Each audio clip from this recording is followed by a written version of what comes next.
दोस्तों, welcome to our YouTube channel Swapnomia. आज हम बात करेंगे शर्मिला जोशी मैम के साथ। शर्मिला जोशी मैम एक फंडामेंटल एनालिस्ट है।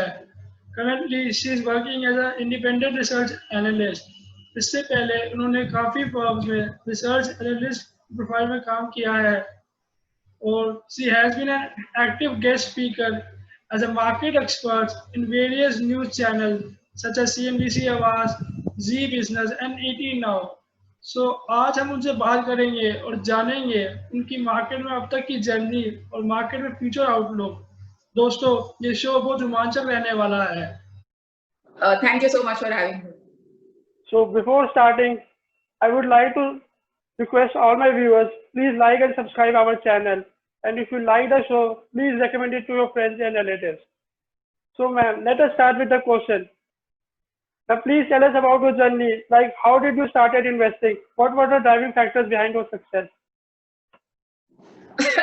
So, very honestly, I don't ever remember a time when I wasn't investing because there is no such one day that suddenly I woke up and you started investing, for the simple reason that I had a uncle, a mama. He sort of invested for the whole family, and this is like from the so ever since I was a child, I remember this conversation of investment being in the house.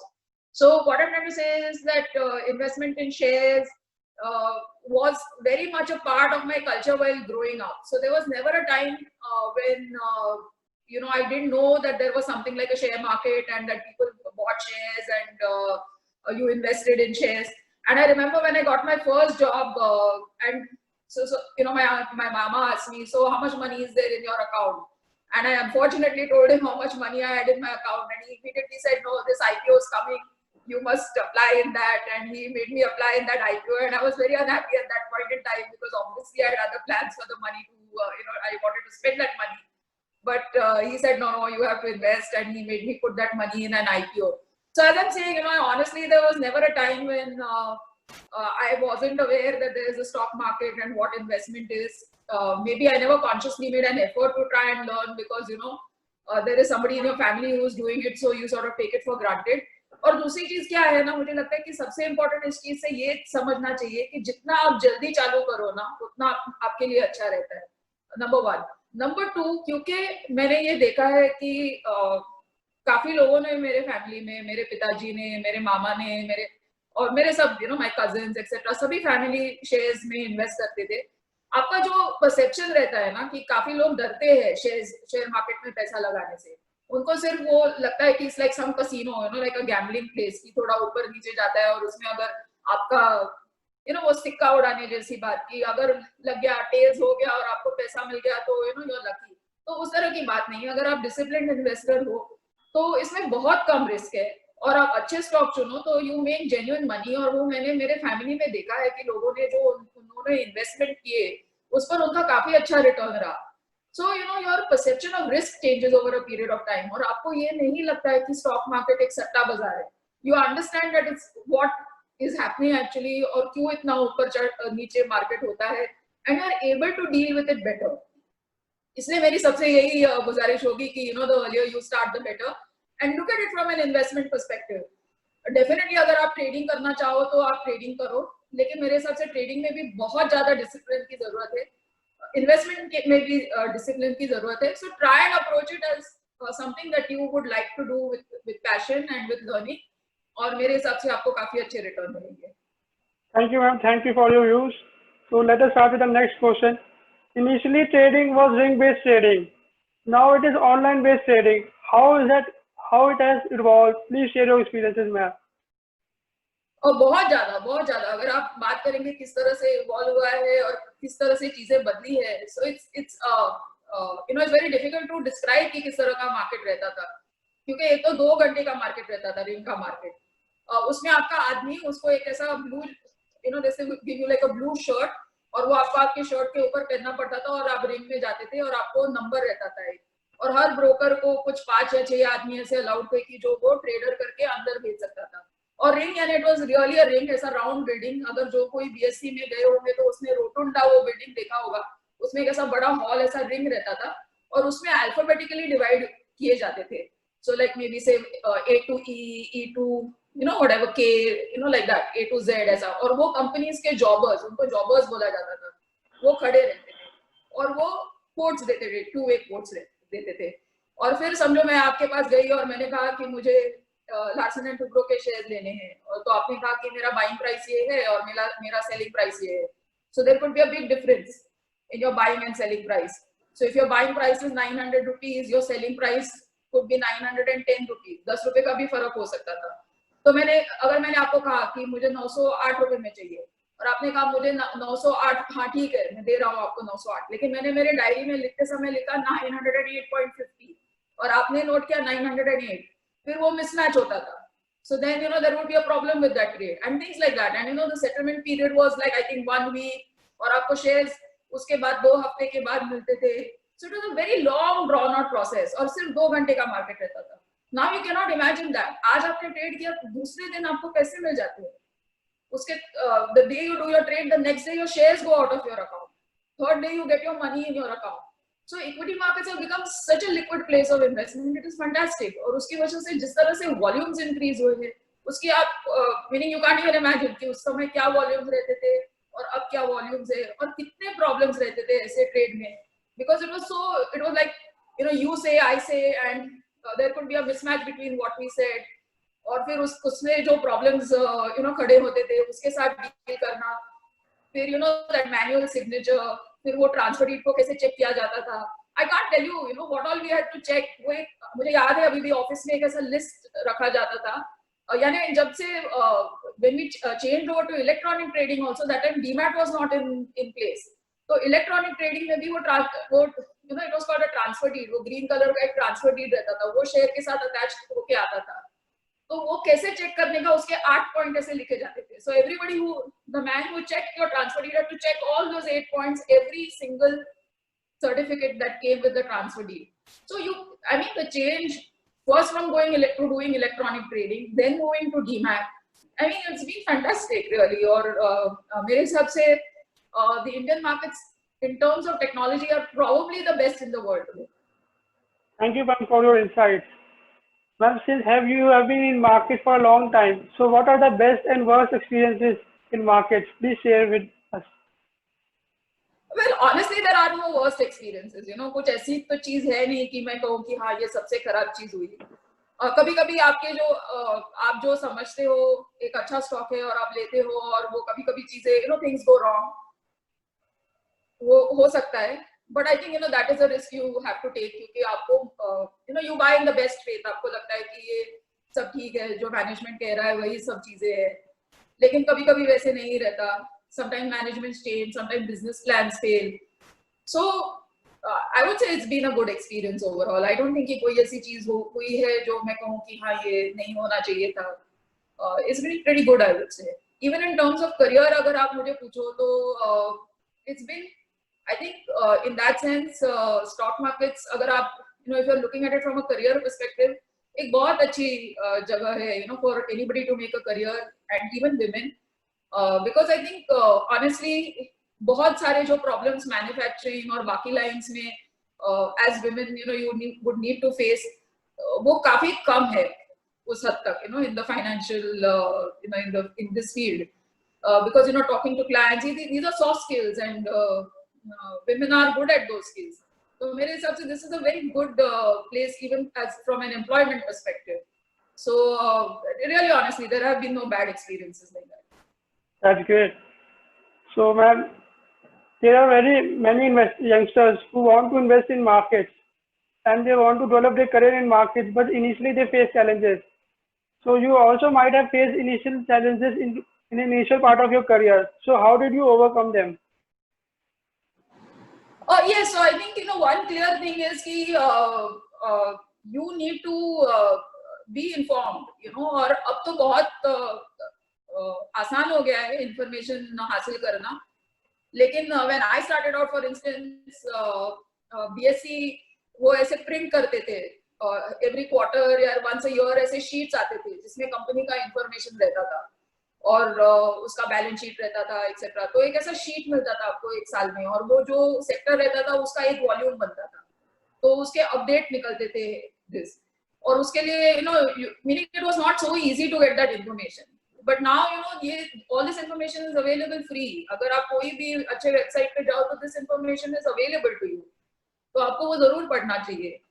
You must read newspapers. You must follow जो quarterly earnings अभी आते हैं, तो management उस समय क्या कहते हैं, क्योंकि उस समय वो अपडेट देते हैं कि किस तरह से चीजें प्रोग्रेस हो रही है. So suppose you buy a stock thinking कि हाँ ये कंपनी है, ये फैक्ट्री लगाने वाली है, और फिर उसकी जो कैपेसिटी है वो अभी एक्स है, वो वाई तक हो जाएगी, तो उसका प्रॉफिटेबिलिटी बढ़ेगा. और फिर अगर आपने उनका क्वार्टरली अपडेट सुना और उन्होंने कहा कि नहीं हमने कुछ किया ही नहीं है ये quarter, whatever be the reason, then you can sort of adjust कि आपकी जो थिंकिंग थी कि ये कंपनी का क्या प्रॉफिट रहेगा और क्यों आपने ये स्टॉक लिया, तो आपको वो रखना चाहिए या नहीं रखना चाहिए. और and now businesses are going sort of obsolete very fast. यानी कभी कभी पहले कैसे रहता था कि एक कंपनी चल रही है, उनका कामकाज चल रहा है, तो उसमें चेंजेस नहीं आते थे. अब चेंजेस बहुत जल्दी आने लगे हैं, तो it is becoming even more important. I think that's the challenge today कि इंफॉर्मेशन सबके पास है, लेकिन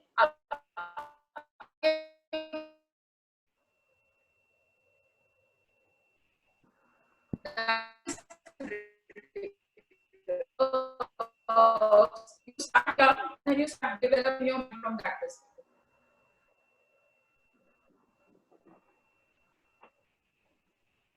Just a second. Ma'am, please enlighten your views how artificial intelligence will shape up the market. What is its role in the market? Yeah, so I think we are increasingly hearing कि किस तरह से tools develop किए जा रहे हैं which can help people in trading. कि whether they're tracking volumes or whether they're tracking stock price, etc. So there are many algorithms which are being fed into, which are being made and fed into systems which take advantage of situations. और humanly वो possible नहीं है हमारे लिए, to act so quickly. So I think which is why जो मैंने पहले इससे चीज कही वो all the more critical हो जाती है कि अगर आपको वो मशीन को बीट करना है या उससे आपको बेहतर करना है, तो there will opportunities रहे उस तरह के डिसीजंस गोइंग बैड. इसलिए मुझे लगता है कि जो the jobs which were just more based on just कि कोई सिर्फ एक सौदा डाल रहा है सिस्टम में या उस तरह की जो एकदम मैकेनिकल जॉब्स है, उसका इम्पोर्टेंस धीरे धीरे कम होते जाएगा. तो आपको आपका नॉलेज बेस बढ़ाना है, बिकॉज उधर आप फर्क आप में और मशीन में फर्क हो सकता है कि अगर आपको कोई अपॉर्चुनिटी पे एक्ट भी करना है तो उसका नॉलेज आपके पास होना चाहिए. तो अगर आप इस फील्ड में आपका if you want to make a career in this field, तो आपको उसके ऊपर फोकस करना पड़ेगा कि you have to increase your knowledge base, whether it is future and options, कि किस तरह से स्ट्रेटजीज बिठानी होगी. What are the strategies first? Not like the simple strategies जो हर कोई जानता है, but there are many complex ways of looking at the situation कि किस तरह से आप आपका रिस्क कम करके आप किस तरह से leverage ले सकते हो. So you must know all these things. So it becomes very imperative for people to increase their knowledge base, क्योंकि उधर ही आप एक आपके लिए differentiator बना सकते हो. रिटेल इन्वेस्टर्स ने अपने पोर्टफोलियो में डिस्ट्रक्शन देखा, निफ्टी 12,500 से 7,500 आ गया.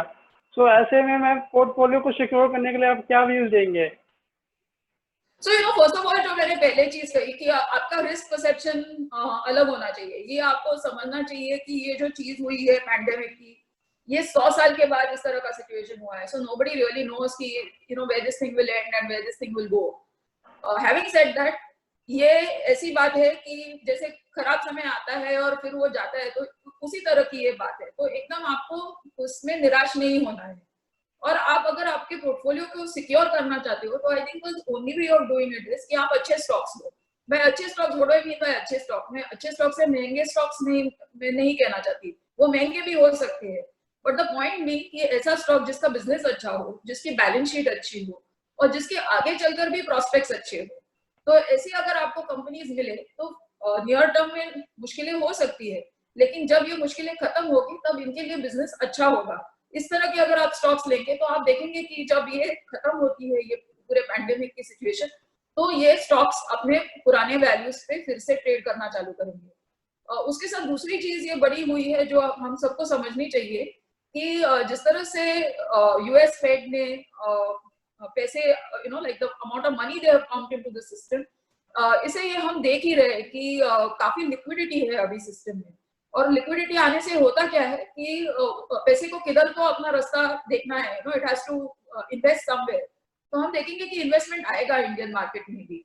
और शायद जो हम कह रहे हैं कि बिजनेसेस अभी they are not to their full potential या पहले जैसे उनके सेल्स नहीं हो रहे, फिर भी वो लोग वो स्टॉक खरीदेंगे और स्टॉक प्राइस ऊपर जाएगा। बट दैट डजंट मीन कि वो कंपनी अच्छी कर रही है, बट इट सिंपली मीन्स कि इतनी लिक्विडिटी है सिस्टम में कि it is people are choosing to buy these stocks. So you have to be aware of that as well, कि इतना आप कैरिड अवे भी मत होना। और आपके हिसाब से जो अच्छे स्टॉक है, जिनका बैलेंस शीट अच्छा है, उन्हीं स्टॉक्स में आप इन्वेस्ट करें। कोरोना के चलते मैम फाइनेंशियल प्लानिंग की इम्पोर्टेंस बढ़ गई है, so what are your views about it? Yes, absolutely. So I'm going to say two very simple things. वो सुनने में बहुत सिंपल लगती है, लेकिन ये हर इन्वेस्टर को ध्यान में रखनी चाहिए। एक तो एक चीज कही जाती है कि investment is not something that you do after you, यानी जो आपके खर्चे है वो सब निकालने के बाद जो बचा हुआ पैसा रहता है वो इन्वेस्टमेंट में डाले, वो अप्रोच गलत है। इन्वेस्टमेंट में ये खर्चा ही है। You have to take it as a part of your monthly expenses, और उसके बाद जो बचता है पैसा उसको आप खर्चा करिए। तो अगर आपने कोई भी चीज, this is like for people who are starting out, कि अगर आपने कोई भी चीज ध्यान में रखी है कि मैं हर महीने 10,000 कितना भी, जितना भी आपको पॉसिबल हो, मैं मार्केट में लगाऊंगा, तो अगर आप SIP कर रहे हो तो SIP या डायरेक्ट इन्वेस्टमेंट वो पहले करिए, उसके बाद जो आपको खर्चे करने हैं वो करिए।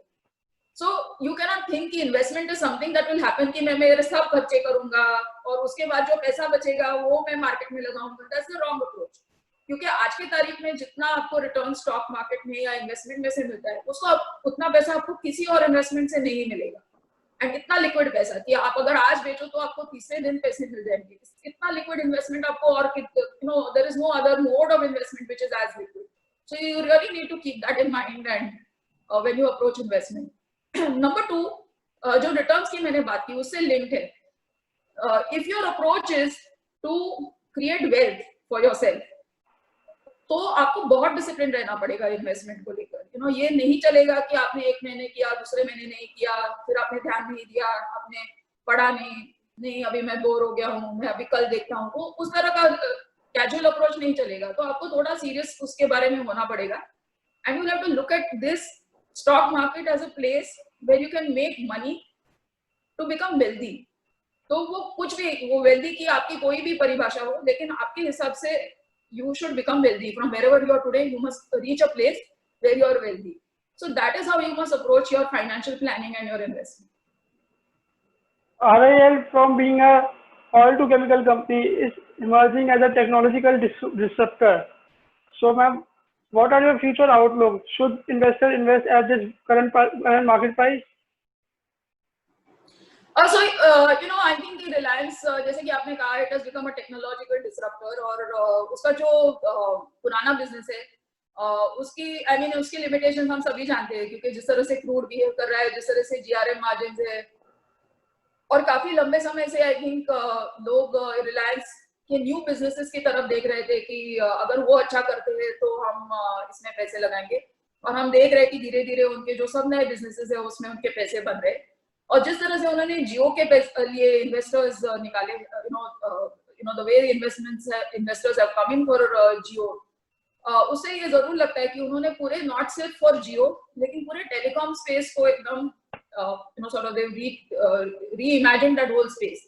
क्योंकि वो एक ऐसा सेक्टर बन गया था जिसमें ऐसे लग रहा था कि बस अब ये खत्म हो गया, this is like a pure play. वो क्या आपका आरपू रहेगा, कितना इंटरनेट यूसेज रहेगा, बट अब ये जो that it is becoming more than a technological telecom business is what is coming forward। and I think definitely बहुत स्टॉक प्राइस ऊपर गया है, तो थोड़ा बहुत अगर करेक्शन हो तो लेना चाहिए। और मेरा हिस्सा वही है कि इस तरह के स्टॉक्स है जो बहुत ऊपर गए हैं, उसमें एक SIP टाइप अप्रोच रखना चाहिए कि समझो अभी आपके पास 100 रुपया है अभी, तो अभी आप 20 रुपए का ले लीजिए, और फिर अगर करेक्शन आता है और कुछ किसी वजह से रिलायंस करेक्ट होता है तो और 20 रुपए का ले लीजिए, तो ले लीजिए 100 रुपए का, लेकिन धीरे धीरे करके ले लीजिए, do an SIP approach. So that would be my advice on Reliance. Thank you. So which sectors do you think will be outperformer in the current market situation? Also, one sector I think obviously is going to be FMCG, simply because इसमें हम demand stable देख रहे हैं, और in fact I think अगर ये COVID के lockdown में कोई एक ऐसा sector था जिसमें हमने buying देखी, जिसके products में हमने buying देखी, so then that was FMCG. So I think that is one sector. I think another sector that according to me बहुत exciting लग रहा है मुझे, वो है pharma, because everybody, पूरी दुनिया अभी एक cure की और vaccine की खोज में है, और अगर कोई भी क्योर मिल जाता है या वैक्सीन मिल जाता है तो उसकी मैन्युफैक्चरिंग की जो पॉसिबिलिटी है वो इंडियन कंपनीज के पास हमेशा रहेगी, because we do have that cost advantage in our favour. और काफी हद तक हम लोग ने USA में भी we export quite a lot of medicines to pharma companies have a significant presence in the US. तो उसका भी हमें फायदा होगा, बिकॉज उनके जो US FDA अप्रूव प्लांट्स वगैरह रहेंगे उसमें उसका मैन्युफैक्चर होगा. So this is a very long term story, लेकिन pharma definitely एक ऐसा sector होगा. And I think any sector that you can think of like that, जिसमें जैसे अभी anti China sentiment चल रहा है, तो people could look to sort of पूरा business China में से नहीं निकाले तो भी वो alternatives ढूंढ लेंगे, ताकि वो पूरी तरह से निर्भर नहीं हो एक देश पर. तो जैसे हम देख ही रहे कि केमिकल्स में काफी एक इंटरेस्ट आया है, because people have branched out and they are looking for suppliers in Vietnam, Cambodia, India, जिनसे वो अपने chemicals procure कर सके. तो उस तरह की भी opportunities मिलेगी. And I think IT remains an all-time favorite. तो probably मैं कहना क्या चाहती हूँ कि जो एकदम Indian based stories है वो recovery के बाद होंगी, when once economy opens up, और फिर हम देखेंगे कि उसमें buying आती है कि नहीं, whether it is autos, whether it's housing and things like that. But the immediate beneficiaries will be FMCG companies, consumption companies like Voltas or an IFB or companies like that, FMCG companies like a Dabur, or I mean you name it, HUL, Nestle. हम देख ही रहे कि किस तरह का buying इन सब में है, तो उस तरह के stocks. And then I think stocks like two-wheelers, four-wheelers and places like that. Thank you, ma'am. Thank you for your time. Thank you so much.